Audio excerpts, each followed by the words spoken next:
Welcome to the deep dive. Today, we're looking at a real cornerstone text, Stephen R. Covey's The 7 Habits of Highly Effective People. Yeah, And our goal here really is to pull out those key ideas for living a more principle-centered life, thinking about character, integrity, long-term stuff. absolutely. And Covey frames it as an inside-out approach, which I think is key. It's not about surface-level fixes. He really pushes past that towards, well, universal principles. These habits, you'll find, are less about actions and more about building fundamental character. Okay, so let's dive in. Habit 1, be proactive. It sounds simple, but there's more to it than just, getting busy. Oh, definitely. It's fundamentally about recognizing you have the power to choose your response, whatever happens externally. Covey really emphasizes moving away from being reactive, where, external events or feelings dictate how you act. Instead, you consciously choose. He talks about that critical space between stimulus and response. That's where your freedom lies. As he famously said, I am not a product of my circumstances. I am a product of my decisions. That's powerful. Right.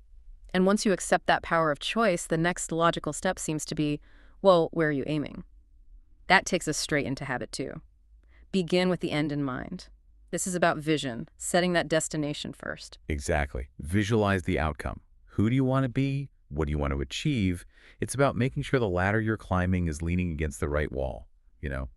Often this means writing a personal mission statement. Mm. Like Covey says, start with a clear understanding of your destination. It gives meaning to the day-to-day. Okay, so you're proactive, you know your destination, but then there's the reality of, well, managing everything. Getting things done. Habit 3, put first things first. This feels really crucial for tackling that feeling of overwhelm, doesn't it? It really is. And it's a major shift from typical time management. It's about prioritizing based on importance, not just urgency. Using tools like the Eisenhower matrix helps distinguish. The key is focusing on those important but not urgent tasks: planning, prevention, relationship building, quadrant 2 stuff. That's how you move beyond just constantly putting out fires. That makes sense. So habits 1, 2, and 3 really build that personal foundation.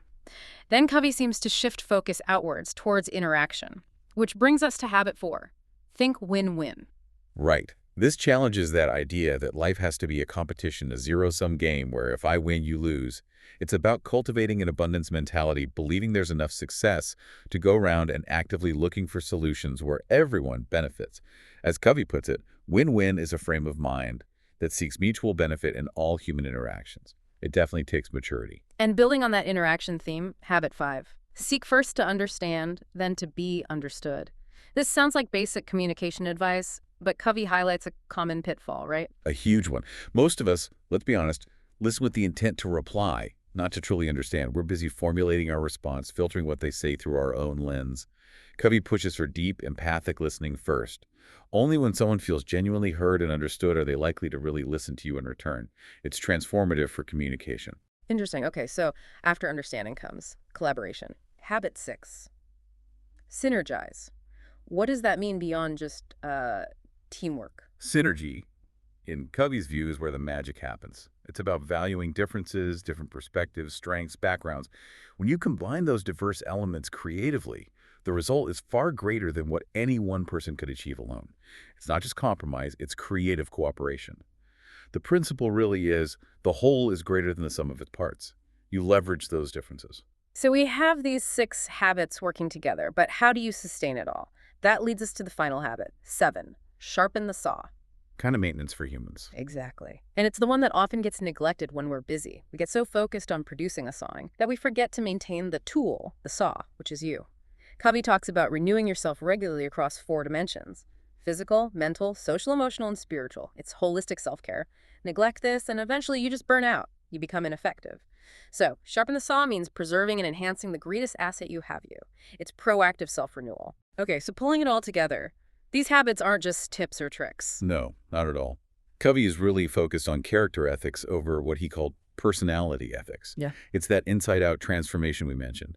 It's about living by principles, taking responsibility, understanding the power of choice, and ultimately moving towards healthy interdependence with others. So practicing these consistently builds, well, deeper character. It leads to inner strength, better relationships, and ultimately a more effective and meaningful life. Which really leaves us with a question for you, the listener.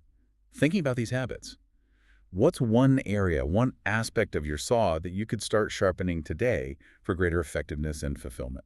Something to definitely think about. We hope this deep dive into the 7 habits has sparked some useful insights for you. Thanks for joining us.